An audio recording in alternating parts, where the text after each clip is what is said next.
Chhattisgarhi video देखने के लिए हमारे चैनल को सब्सक्राइब करें और दबाएं इस बेल आइकन को ताकि हमारे वीडियो के नोटिफिकेशन आपके पास पहुंचे सबसे पहले।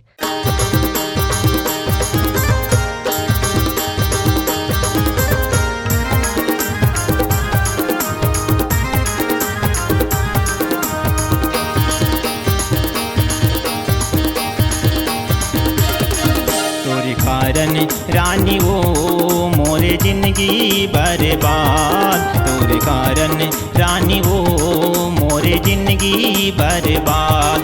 सोचे रहे मैं अपन बना हूँ, क्रिया खाए रहे अपना हूँ। सोचे रहे मैं अपन बना हूँ, क्रिया खाए रहे अपना हूँ। तोरे कारण रानी वो मोरे जिंदगी बर्बाद, तोरे कारण रानी वो मोरे जिंदगी बर्बाद।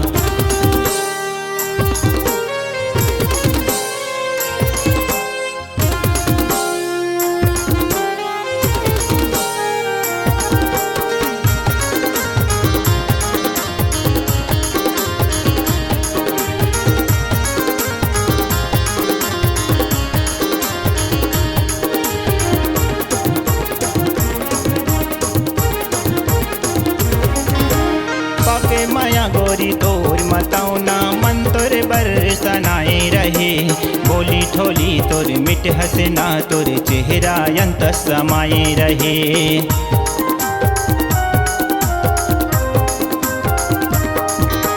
पाके माया गोरी तोर मतौना मन तोर बरसनाए रहे। बोली ठोली तोर मिट हसना तोर चेहरा अंत समाये रहे। बोली ठोली तोर मिट हसीना तोर चेहरा अंत समाये रहे। लागे जिंदगी हरियाबे बरखा बनते बरस जाबे।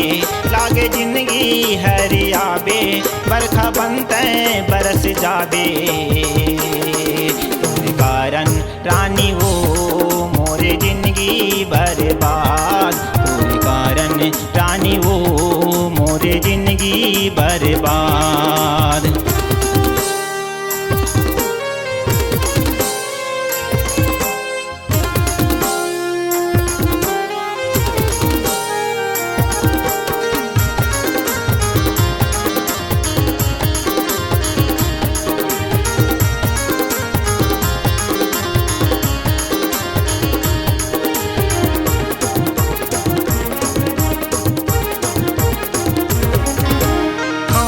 दे के हाथ अपन गिरिया कसम खवाए रहे। पायल मुंदरी खिंजवा फूली रंग रंग तन भर लेवाए रहे।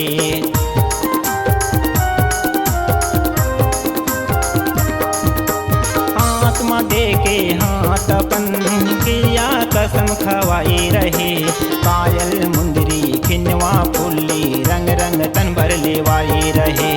पायल मुंदरी खिंजवा फूली रंग रंग तन भर लेवाए रहे। तोरे संगे घर बसा हूँ जियत भरे तुर बर कमा हूँ। तोरे संगे घर बसा हूँ जियत भरे तुर बर कमा हूँ। तोरे कारण रानी वो मोरे जिंदगी बर्बाद, तोरे कारण रानी वो मोरे जिंदगी बर्बाद। सोचे रहे मैं अपन बना हूँ, क्रिया खाए रहे अपना हूँ। सोचे रहे मैं अपन बना हूँ, क्रिया खाए रहे अपना हूँ। तोरे कारण रानी वो मोरे जिंदगी बर्बाद, तोरे कारण रानी वो मोरे जिंदगी बर्बाद। तोरे कारण रानी वो मोरे जिंदगी बर्बाद, तोरे कारण रानी वो मोरे जिंदगी बर्बाद। तोरे कारण रानी वो मोरे जिंदगी बर्बाद, तोरे कारण रानी वो मोरे जिंदगी बर्बाद।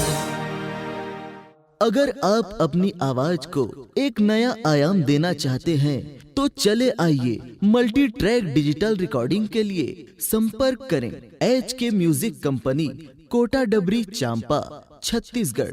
मोबाइल नंबर है 9329 80238487 और 8085380339।